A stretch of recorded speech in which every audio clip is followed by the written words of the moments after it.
নমস্কার বন্ধুরা, কেমন আছেন সবাই? আশা করি সবাই ভালো আছেন। আজকে একটা রুই মাছের পাতলা ঝোলের রেসিপি নিয়ে আপনাদের সামনে চলে আসলাম। কাঁকরোল দিয়ে রুই মাছের পাতলা ঝোল কীভাবে মজাদার রেসিপিটা রেডি করলাম তাই দেখে নেওয়া যাক। আজকের রেসিপিটা বানাবো বলে আমি এখানে একটা বড় সাইজের রুই মাছ থেকে কিছুটা পরিমাণ রুই মাছ নিলাম। আমি গাদার পিসগুলোই নিলাম। এই মাছগুলো প্রথমে আমি লবণ আর হলুদ মাখিয়ে ভেজে নেব।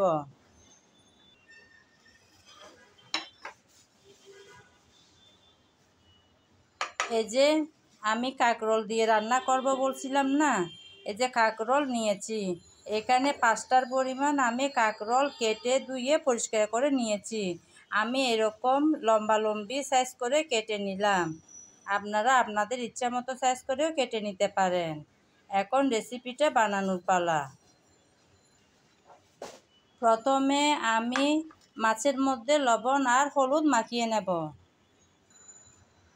প্রথমে দিলাম হলুদ। আমি শুধু লবণ আর হলুদ মাখিয়ে ফ্রাই করব।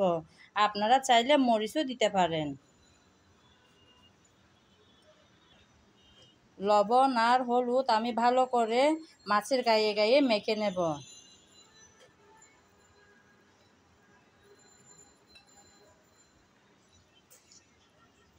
আমি ভালো করে লবণ আর হলুদ মাখিয়ে নিলাম।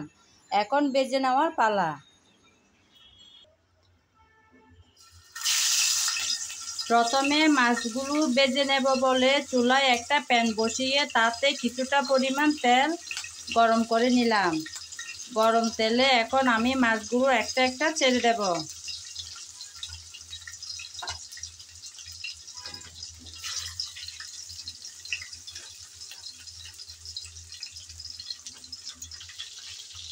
একটা একটা করে সবগুলো মাছ দিয়ে দিলাম। অপেক্ষা করব যাতে ভালো করে ভেজে ওঠে। একটা সাইড ভাজা হয়ে গেল, আমি এখন অপর সাইড উল্টিয়ে দেব। আমি কিন্তু খুব বেশি লাল করে ভাজবো না, কারণ মাছগুলো আমি রান্না করব। রান্না করার মাছ বেশি লাল করে ভাজলে কিন্তু রান্নার পরে শক্ত শক্ত হয়ে যায়, জুসি ভাবটা চলে যায়।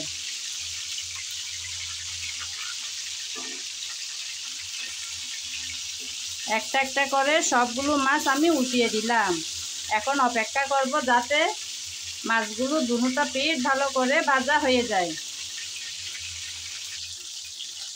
মাছের দুটো সাইড আমি উলট পালট করে ভেজে নিয়েছি। এখন তুলে নেব।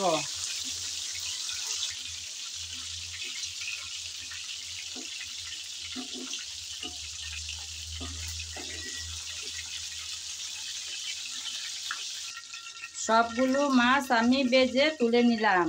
এখন রান্নাটা বসানোর পালা। রান্নাটা বসাবো বলে চুলায় একটা প্যান বসিয়ে তাতে মাছ ভাজার কিছুটা তেল দিয়ে দিলাম।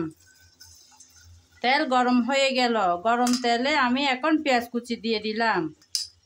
আমার মনে হয় মাছ ভাজার তেলে মাছ রান্না করলে তরকারির স্বাদটা দ্বিগুণ বেড়ে যায়। পেঁয়াজ আমি নেড়ে চেড়ে হালকা করে ভেজে নেব।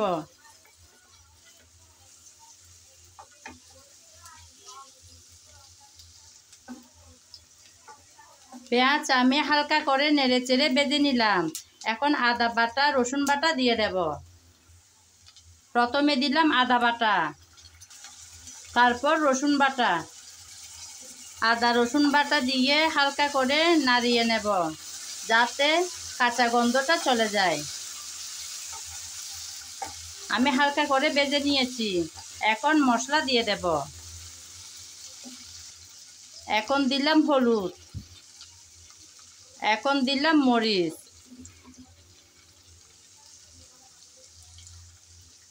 জিরা ধনিয়া পাউডার, স্বাদ মতন লবণ। সব মশলা ভালো করে কষিয়ে নিতে হবে। মশলা যাতে পুড়ে না যায় সামান্য পানি দিয়ে দেব। কষানোটাই ভালো হতে হয়, নাইলে কিন্তু তরকারির সুন্দর কালার, গ্রান, স্বাদ কোনোটাই ভালো আসে না, সেজন্য ভালো করে কষানোটা করতে হয়।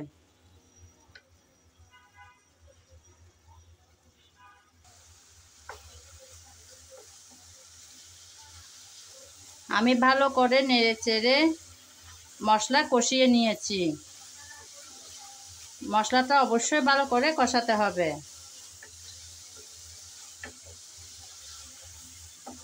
এখন যে কাঁকরোল আমি আগে থেকে কেটে ধুয়ে পরিষ্কার করে রেখেছি সেগুলো দিয়ে দেব।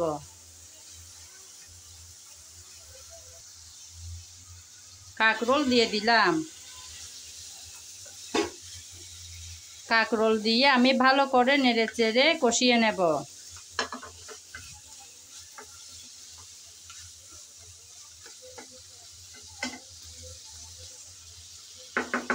ঢেকে রাখবো 3-4 মিনিটের জন্য।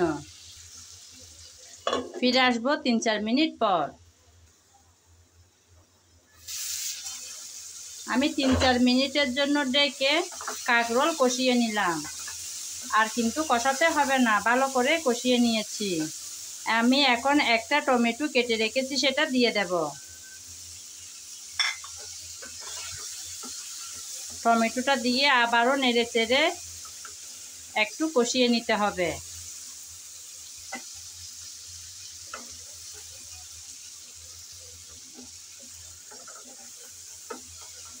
আমি কিছুক্ষণ কষিয়ে নিলাম।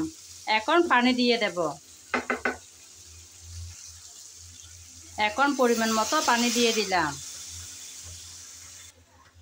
আমার মনে হয় একটু পানি লাগবে, তাই দিলাম।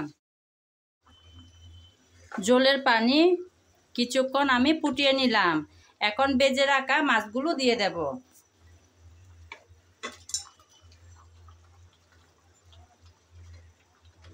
ভেজে রাখা মাছগুলো দিয়ে আমি সামান্য নাড়িয়ে দিলাম। এখন ডেকে রান্না করব 5-6 মিনিট। ফিরে আসবো 5-6 মিনিট পর।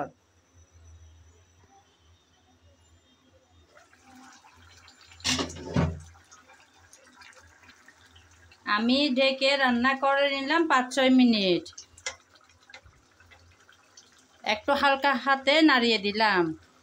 আবারও ঢেকে রান্না করে নেব 4-5 মিনিটের মতন। আবারও ঢেকে বসিয়ে রাখলাম।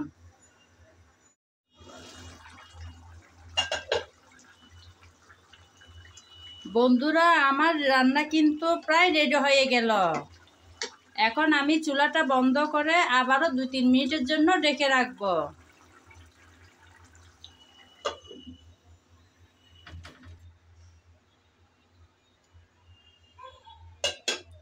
বন্ধুরা, রেডি হয়ে গেল আমার আজকের কাঁকরোল দিয়ে রুই মাছের ঝোল।